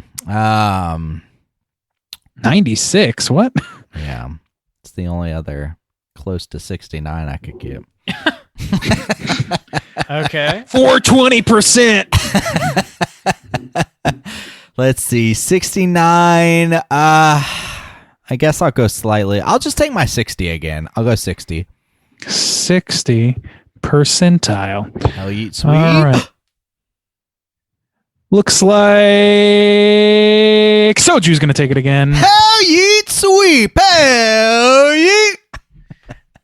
Yeah, I'm glad you got that out. Now, Yeah. we had a 52% positive, so actually worse than the critics. in Oh, this wow. case. That is Yeah. not what I was guessing. Oh, wow. That's not what I thought. Me neither. You think that this is a movie that has this is a cult movie, right? Like, so you think that the cult would comprise most of those Yeah. reviews, I would think. Yeah. And that would be generally positive, but I would have not. guessed they would have fallen somewhere between me and Bob. Like Me too. That's 64 or 65. definitely what I was thinking. Yeah. I'm baffled. Yeah, that seems really low. What's going on, cult? What's Yeah. happening? So I'm reading as we do. I'm Colt going to McCoy, pick what at are you random. doing? I'm going to pick at random a negative review to read because they're usually funnier. And the one that I picked, I read while you guys were talking, and it is weird. This person says, at least the film gets right into the killing, starting with the unlikely victim of an old lady. no. Is that person 9 years old? Like, What? That's not what. No, Yeah, I guess they just forgot about the first kill because the old lady was the second one. yeah. I guess, but like that's not, but that's like several minutes into the movie too. Yeah, that's not getting right into it. They do get right into it, but with like a 25-year-old busty blonde chick. That old bish.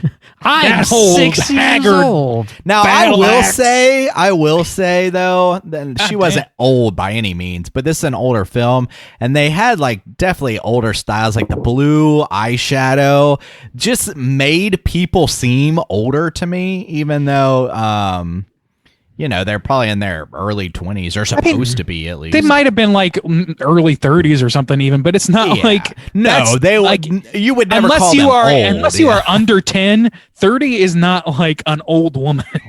You can tell the difference between 60 and 30. I don't know. And this guy, there's a picture of this person, and he is not 5 years old, so I got to think that he's just stupid. Tight. Yeah. There you go. So that's our Rotten Tomatoes segment. Juice with the sweet for tonight. Hell neat. Hell skeet. Hell to the neat. Sweet. Well, okay. Well, let's go ahead and jump into some trivia. It's totally time for trivia. Maybe one of these days we'll get a Hell Yeet Sweep t-shirt. We'll see.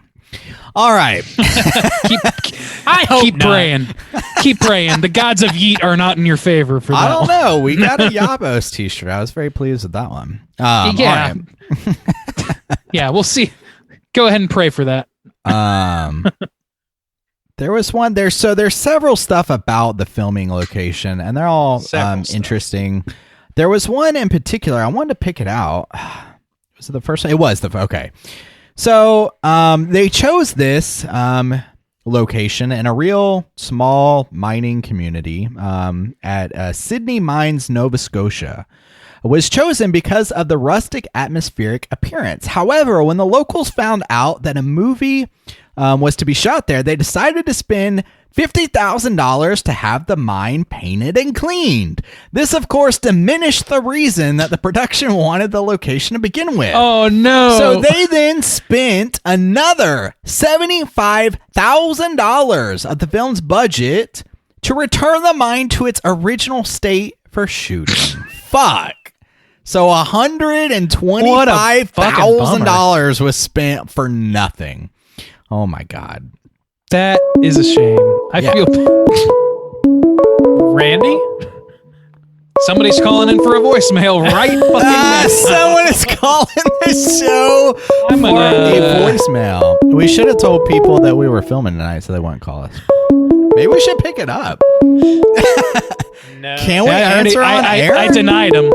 We could, but it's still ringing. Seems like a barrel I of think laughs. we are all logged into our emails. I hit. But now it's ringing on my off. end. I am also logged into our email. That is hilarious. That's really funny.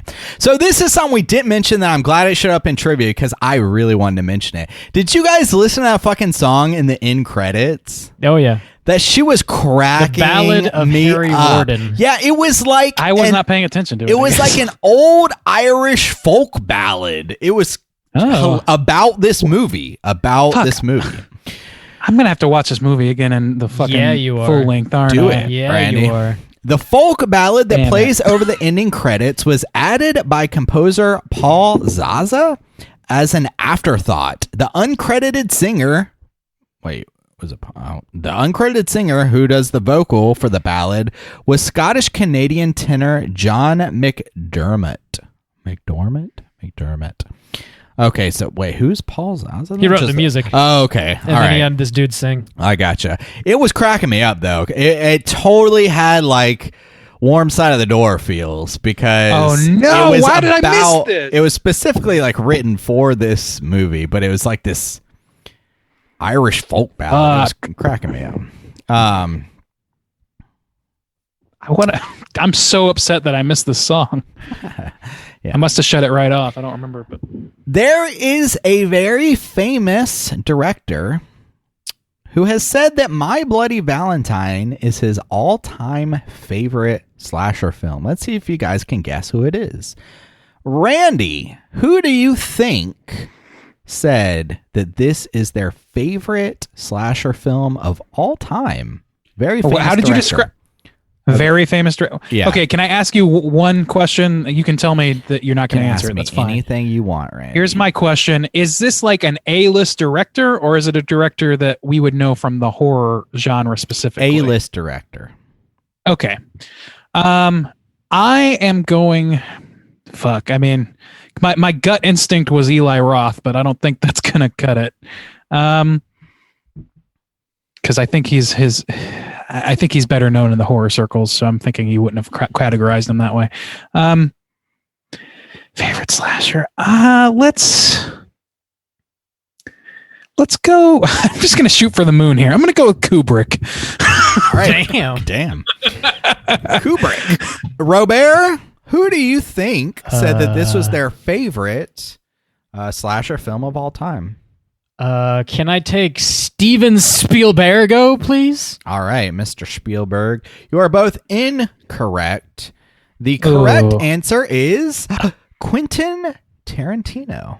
That makes sense. I was so close with Eli Roth. I should have just gone to Quentin. Yeah. Damn.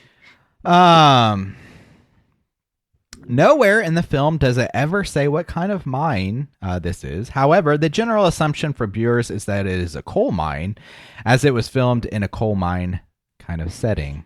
I guess there's all kind of mines, huh? That would be scary to work in a methane mine. There was trivia. I'm having a hard time finding it. No, I think methane's in the earth. I don't think that they're mining. not No, mining. I know. I'm sorry. I was Okay, all right. doing two different things at once. Sorry. It's important to me that you know that. No. I was gonna say it's crazy about the methane because the idea that you could just work in a where you could just explode if somebody accidentally had a light on or forgot for a second. That shit is scary. Sorry, I was trying to find this trivia I was looking for because it had something to do about the overall soundtrack of this, and I cannot find it. But it was like something. It's like never been released. Yeah, it had like never, or like it just got released like a year ago or something crazy, and I was like, man, that's weird or a shame. I don't think it's that weird, to be honest, because like a lot of these smaller movies, this was a smaller movie, right? Like this was. Yeah, this wouldn't have been much bigger than like a Silent Night, Deadly Night or any of those. So yeah, I don't know how many of those actually got music releases, but at least to the public. Yeah. We do have other things to talk about, though. Yeah, that's true. All right. Trivia, We have 7 voicemails now. Bob's cracking the whip. Are we going to accept this one? I don't know, man. Probably not. I like to screen them because you never know. Yeah, we'll hold it. Whoever just called in, we're holding you until next week. You know what time it is. It's time to talk about Cooter of the Week. Straight chillin'. Cooter of the week.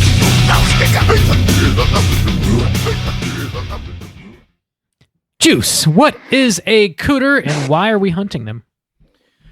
Thank you for asking, Bob. Cooter is something very important we need to talk about. A character type and a straight chillin' exclusive.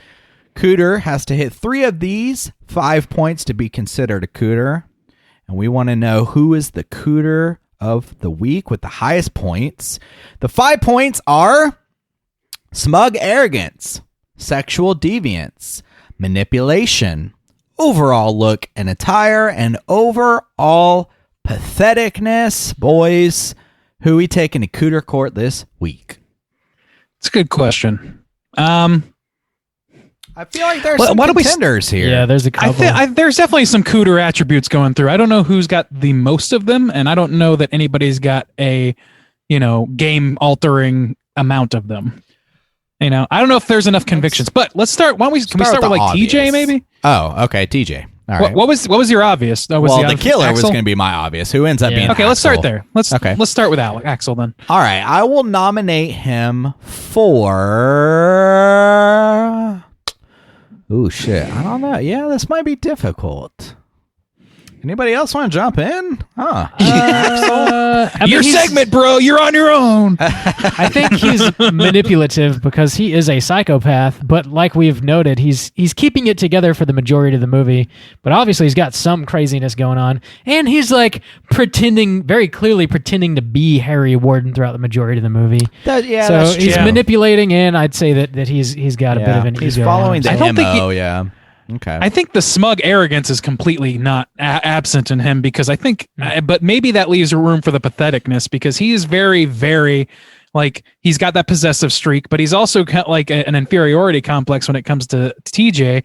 When they have that little like harmonica heart to heart that Rob was talking about, you know, at the end of that, he's like, TJ's like, well, fine, I'm coming after her anyway because you and I both know she wants me. Yeah. And he just kind of like slinks away at that point. So like, I don't know, there might be a little patheticness there. Like if that's, I mean, that's just like, if he was not a killer, I don't know that I would count that as pathetic as much as just sort of like a bummer, but he kills people based on that, or I guess not, but he kills people in part because of this and factors in, I gotta think. And I guess so it is kind of it's a little pathetic. Like we said with the pub, the girl like goes over and like talks to this guy. Like this dude could at least like be like, hey, like, what's the deal? The fuck? You know? Yeah, like, it's let's like, sort it out or something instead of just being a possessive little bitch about it. I don't know. And the thing is, like, I think he approaches it pretty reasonably in that scene until you find out he's killing people, because his whole reaction is like, well, you know, you're back and I can't stop that from being the case. That's reasonable. Yeah. You're like, but I'm not going to let you hit on my girlfriend. Yeah. You know? Like, yeah. I don't know. So I think it's just a little pathetic that like that manifests in violent and Daffy Duck laughing tendencies. That shit, like him go, like that last scene is way too much for me. Also, he cuts his own arm off. Hell yeah, he cuts his own arm off. So that gives the look on a tire, maybe? I don't know. No. See, within the context of this movie, even the fucking like the minor outfit isn't looking attire, like isn't cootery, because everybody like that's what everybody have wears. to wear. And it's kind of badass, honestly. Shit, Justin's got his new cosplay set up. He might have like a 2.5 out of 5. I don't know that he's really going to manipulation land. looking attire. Yeah. Shit. I think TJ he gives more of a Cooter. gut check. I think so too. I think maybe because we know him better. Yeah. Let's Go ahead, do though, Tej then. I think he's pretty damn pathetic because, like I already mentioned, the first half of this movie, he's just like a whiny little baby throwing a tantrum because he bailed on his chick and then she started seeing somebody else and he came back and like he didn't just immediately have her back. He's like, dude, you fucked yourself over here. Like, quit your bitching. Yeah. Also, his pathetic. dad puts him in his place. Yeah. He's like, it's not he my does. fault He really that you went out to the West Coast and couldn't make it on your own. Like, if you're a man, like, you can do whatever you want. But if you're going to live with me and, like, come slinking back, you're working in the mine, bitch. And he like, bitches about it, like, to his boss, like, oh, I don't want to go do that. And he's like, bitch, go do your damn job. Like, I don't know. Yeah, he gets told off by a bunch of, like, people of, like, higher authority and just kind of, you know, has to accept it. What's interesting is like the whole thing is like his pride is wounded, right? But that manifests in the form of him being like, he left because he was smug enough to think that he was going to dust off this town and go be somebody in LA or some shit.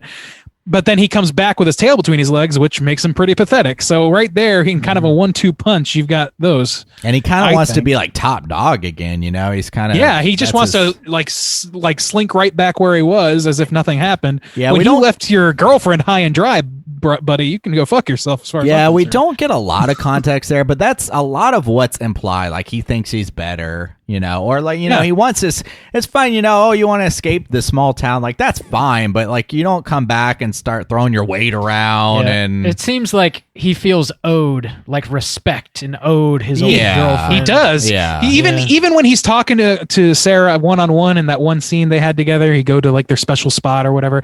He's talking about like, you know, I made a lot of mistakes out there, Sarah. Made a lot of mistakes. And I think I learned something. But he never says what that something is. He just like, he just wants you to believe that he's wiser for his fuck up. Yeah. I don't know if he like fully ranks on like the sexual deviance, but he like basically kidnaps her, like forces her into his vehicle. She says, I don't want to go with you. I told you. And he's like, get in there. He drives her out to like the beach or whatever, and they end up like making out.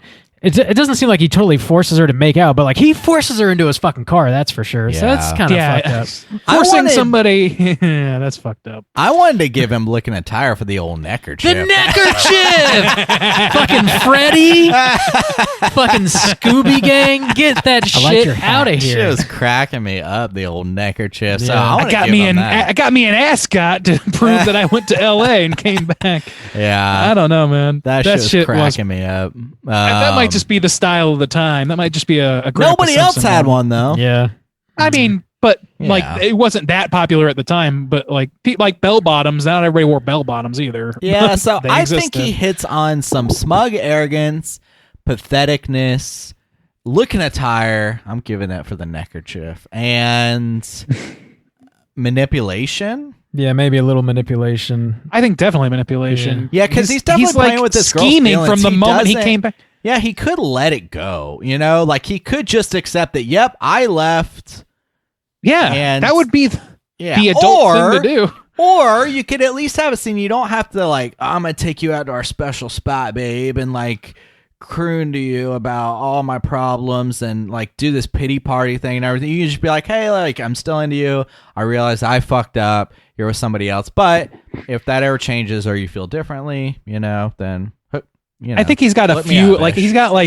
he's got patheticness and smug arrogance for me. I think he's got a low level of sexual deviance. Yeah. If you want to give him a little bit of look in the tire, I won't argue with you on that. And I think he's definitely a low key manipulator who's trying to weasel his way back into good graces with everybody and get back his old hunting ground, his old followers or whatever. So I think he's got 2 strong points and 3 low level points, which to me equates to a Cooter. That's like Yeah, he's Cooter. I think Cooter that's material. at least that's equivalent to me of at least 3 marks Yeah. out of the 5. He might still be a little light on the scale, but I think he ranks enough to be a Yeah. Cooter of the week. Yeah. Book him, boys. Book his I can't ass. believe he's more Cooter than our actual killer, but that's just Yep. what he gives He's us, just- you know? He's more of a Cooter than Daffy Duck, the mining serial killer. Man. That's pretty impressive, TJ. Congrats. All right, book him. We got him. Booked. We got him. I'm thinking we skip what we've been watching this week since it's been 3 days since we last recorded and That's fair, probably yeah. haven't seen much. I actually don't know if I have anything. Yeah. I have one thing, and I can definitely talk about it next week. Yeah, let's hold on to that since we got a shitload of voicemails to get to anyways. So let's go ahead and jump into our Hotline Scream. Hotline Scream.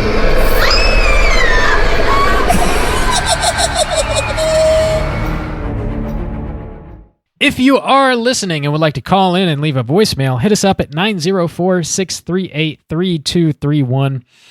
We got a few people calling in, answering a few different prompts that we asked.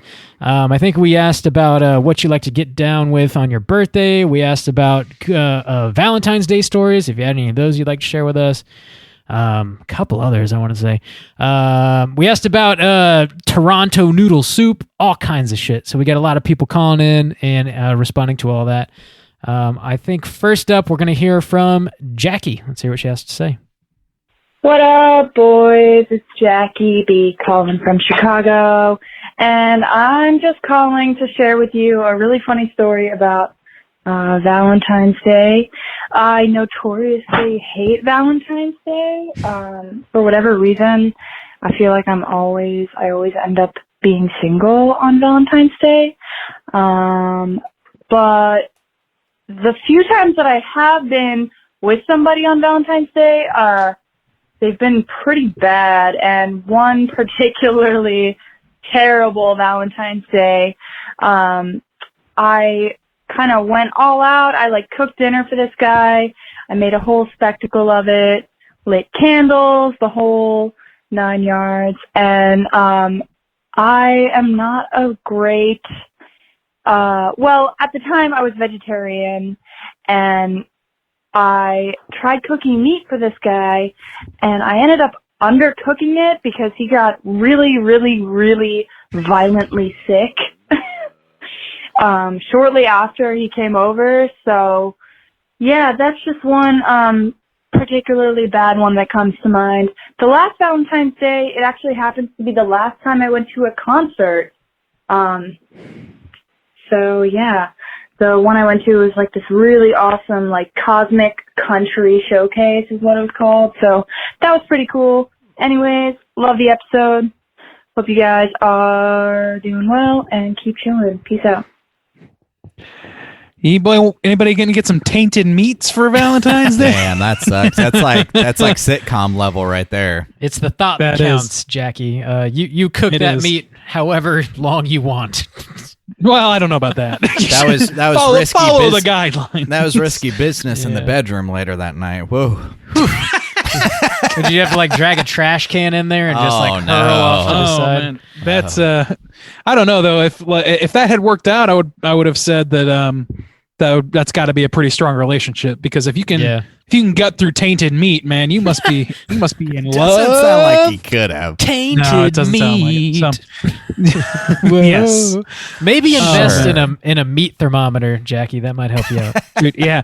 If anybody wants to help poor Jackie find a meat thermometer, I don't know if I guess she's not still a vegetarian, so maybe she's got her shit figured out or whatever. Maybe. But in the meantime, Shit figured out. Now she's eating meat again. Yeah, eating that meat. Go get that protein. Go get it. Go get. Rigatoni. Thanks. Thanks for sharing your story, Jackie. Sounds like that dude couldn't hack it anyways. Get him out of here. Fuck him. Fuck He him. ain't good enough for Cosmic Country. Hell no. Couldn't handle it. Thanks for calling in. I think next up we're gonna hear from Seth. Let's hear what he has to say. Hey, Straight Chillin' crew. I sent a really shitty voicemail just now. You can disregard that last one. This is Seth. I'm work for pest control in Northern California. I've never called in before, and I haven't joined the Slack, but I've been listening for a while, and I wanted to be your first pest control caller, and I decided I should probably get a call in before you guys get too big and these are left out. You guys are taking sponsors now. That's fantastic. I just wanted to say that I've been ordering the movies that you guys have the link to on Amazon because Bob has gotten me into collecting movies again, which is having a serious effect on my wallet. But that Synchronic Blu-ray, it came with no slipcover. So Bob, what's up with that? I know that's not your fault, but man, I really need those slipcovers. They look a lot better on the shelf. I just, what was the question this week? What I do on Valentine's Day? I don't really do much. I spend it with my girlfriend. It's still pretty much all closed down here in Northern California, so it ain't shit that we're going to be doing. But other than that, I don't have any crazy stories. I'm a very lonely man. I haven't had much interaction with people. You can't tell. But the birthday wish for kinks, I don't have a lot of kinks in the first place, and I usually don't wish for anything specific on my birthday. It's actually on Halloween, 1995. So I don't really request anything. The only thing I could think of in that circumstance is like a role-playing kind of thing, because you're already in costume. But I don't know. I just wanted to call and show my love for this podcast because it keeps me entertained throughout most of my services while I'm working. So thanks, guys. Keep it up. Get those sponsors. Get that money. Peace. Hey, Bob. Yo. Tell me about slipcovers. Hey, it sounds like Seth. Oh God damn it! Damn it!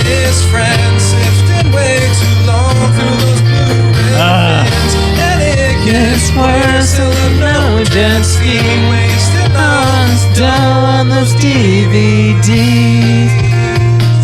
Bob, it is official. You are negatively affecting other people's Whatever, man. lives. I would You are say stealing money. Oh yeah, I'm getting paid. I would say Seth does. We have are. a He's kink. buying from our Amazon link, which That's we get true. kickbacks for. I haven't seen any of that. Okay. I would say Seth does have a kink, and it's a slipcover kink. And I'm proud of you. I'm proud of you, boy. You get them I'm slips. sorry about Ooh, that. a nice slinky slipcover. Missing slipcover. I mean, we definitely don't have anything to do with that, but that's No. unfortunate. If you're gonna do it, you gotta get that slip. Yeah, I feel your pain, man. The slips do Damn. look nice on the shelf, so Damn. and it also isn't penetrating you. That's a bummer. When I take a look, we're given a limited, Amazon gives us the link, so I'll try and make sure it's Also, good, I guess I don't know. That's all I can do. Thank you for doing that, by the way. Yeah, that is really, really. That's awesome. That's really great of you to do that, by the way. Yeah. And thanks for listening and shit. Yeah. Really appreciate you, guy. Thanks for the love. Thanks for It's always good to know that we're not completely ruining people's lives by doing this. Thanks for killing all those bugs in Northern California and keeping everybody pest free. Yeah. Thanks for calling in, man. First time. Hopefully it's not gonna be the last time we hear from you. Give us a shout. Next up, I believe we're gonna hear from Kristen. See what she has to say. Hi, Straight Chilling crew. This is Kristen calling in from Canada. I had left a prior voicemail, but I completely screwed it up, so I'm going to try again. I just wanted to talk about the Peanut Butter Solution podcast that you guys did this week. I was so excited when I saw that you guys were covering this movie because I had absolutely no idea that anyone else knew what this movie was or had ever even heard about it. So I'm from Canada. I live in Toronto now. But when I was a kid, I lived in Brampton, which is 30 minutes away from the city. And me and my brother used to rent this movie from a little library that I don't even know if it's open anymore. But we used to rent it every single weekend. Our dad would take us to the library, and me and my brother absolutely loved it. And honestly, as kids, we never thought it was weird. We never thought it was creepy or, we didn't see anything wrong with it, really. We kind of just watched it and, saw it for what it was.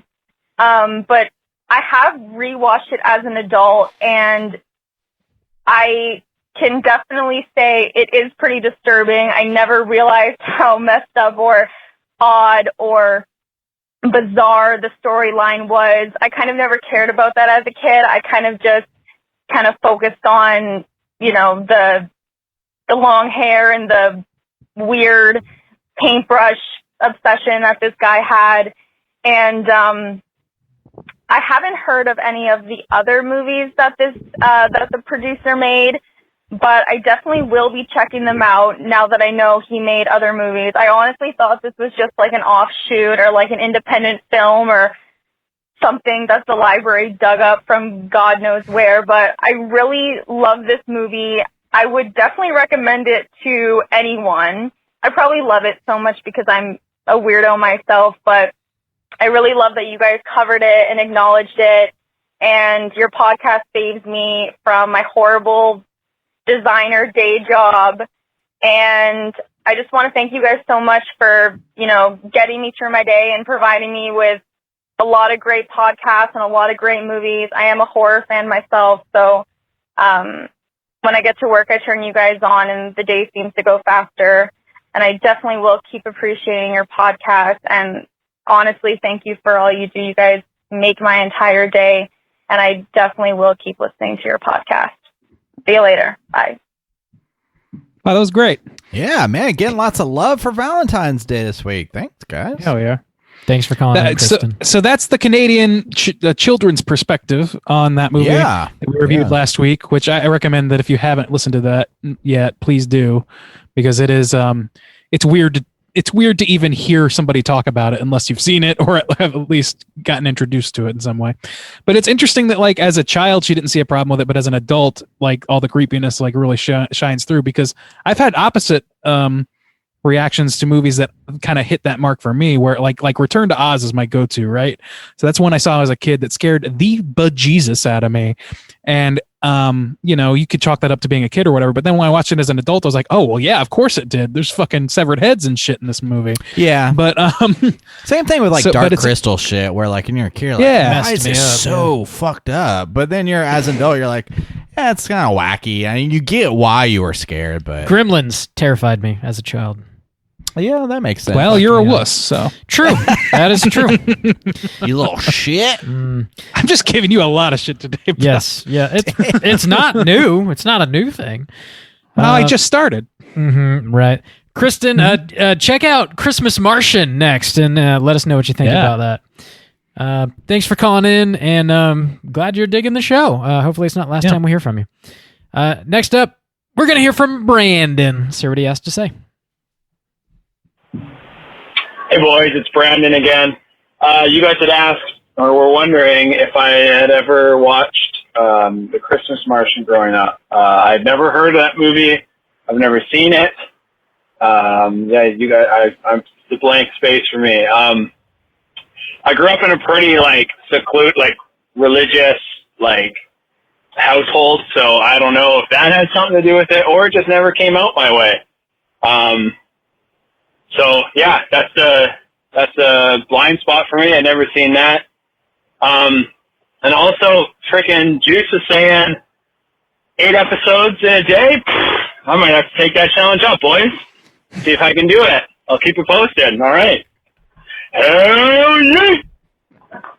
Boys going for gold. All right. Hell yeah, my guy. I'm beginning to think that this Christmas Martian movie is like the Polybius of children's films, in that it's just an urban myth that somebody made up along the way. The director doesn't really exist. The producer could have been full of shit. He was like, in America, our big movie apparently is the Peanut Butter Solution, but in Canada, the Christmas Martian was the biggest shit. He was just oh, okay.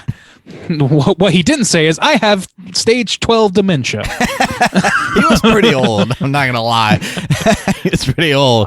I don't know. Maybe he's full of shit. Maybe nobody's ever seen that movie before. It might not even exist. We're not sure. I'm trying to find it on IMDb and failing. There is a movie called A Martian Christmas from 2008. It was in the cover that they showed was in French. Yeah, it was.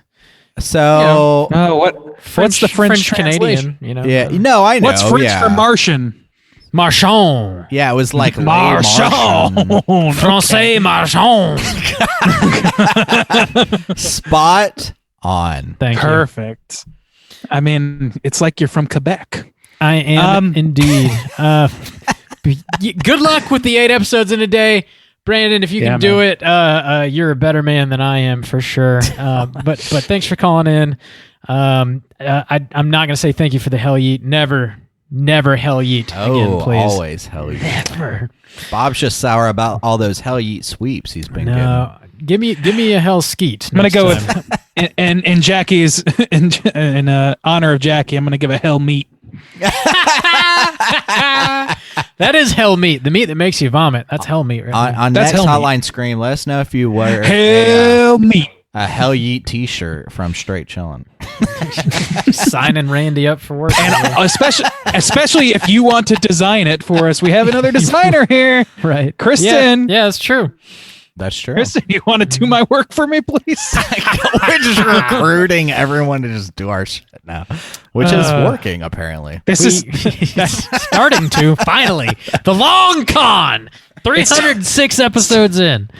Time you for guys just want to record this podcast for me. I'm real busy. Just say that your name is Soju. It'll work. It's time for that passive income to become real passive. Hell bleat. Am I right? No. We got 2 more voicemails. Next up, we're going to hear from Kelvin. Let's hear what he has to say. Hello, guys. It's your boy Kelvin calling in once again. To answer Soju's question about that letter carrier that was delivering mail in the peanut butter solution, I don't let the mail fly away like that when the wind blows. I mean, I occasionally drop the mail in the snow, kind of ruining the letter, but I pick it back up. I don't leave it buried in the snow, or if the wind blows the mail away, I go and hurry to pick it up. Sometimes also little Amazon packages like to slip out of my hand sometimes, and I have to go chase them because that's people's stuff. And also, the letters that are flying away might be checks or bills. So, I like giving people bills. I could care less about their checks. But, yeah, and birthday stuff. I kind of just like to get blown, I mean, who doesn't? So, anyways, keep chilling, guys, and hell yeah. Bye. Sometimes mail just gets blown, boys. Am I right? Damn. I hope these ladies aren't making you wait till your birthday to get blown, though. Good lord. Dude, come on. Kelvin's got a stable of illegits. You know he does. But hey, sounds like you're doing your job, though. Way to deliver that mail, Kelvin. Yeah. Mail carry, man. I'm loving getting all these updates from people's like jobs. If you work in like a blue collar job or whatever, call in. Let us know. Tell us how that factors into your horror movie Actually, fandom. anybody. If you're like a nurse and you pull crazy really. shit out of people's butts all day, let us know. All day. You That's what you do all day long. All day, I'm just every saying. day. I'm a butt nurse. I'm a butt. I work in the red light district, so You got something in your butt, I'll get it out. Guaranteed. The butt specialist. Rigatoni. I got a No little butt's too tight for the butt. got a little rigatoni up there. I need you to get in there, guy. Rigatoni. You found my rigatoni from last night. Is it still good? Gonna need you to crawl up in there and pull out some rigatoni. Don't ask questions. Oh. Well, That's thanks great. for calling in, Kelvin. Thanks, Kelvin. May you have a merry birthday, and thanks for delivering that mail. Next up, last up, we got one more voicemail. We're going to hear from Caitlin. Let's hear what she has to say. Hi, this is Caitlin calling from Ontario, Canada, in regards to your last episode, The Peanut Butter Solution. I first saw this film on television while channel surfing at my grandma's when I was about 6 years old, early 90s. And I was completely glued to the screen. I had missed the first 10 minutes and title cards, so I had no idea what the heck was happening or what this nightmare was called. So over the years, the faintest memories and images of this film would hit me, and I had no idea what it was or if it actually happened. It truly felt like a fever dream, and I've never met anyone else who has ever heard of it or had any idea what I was talking about. So years ago, I went on the Tip of My Tongue subreddit and put together a brief description of what I could piece together. Kids being kidnapped with pube paintbrushes. Someone solved it within 2 minutes, and I've gone to discover a growing fan base of similar people who experience this universal nightmare. I wanted to thank you guys for a great podcast, which I discovered about a year ago. You've been getting me through quarantine, so keep on keeping on. Thanks. Bye. Caitlin, thanks for that. So we have the opposite end of the spectrum here. We have somebody who was traumatized as a child by this film. Yeah. Man, a lot of great calls this week. Yeah. Canadians and everybody repping well. Californians. And mail carriers. That's a state, right? Yeah, it's interesting to me. It is. Apparently. Yeah. I'm a mail carrier now. I'm sorry, honey. I have to leave you. I'm a mail carrier now. No letter left behind. My wife is the mail now. I don't know.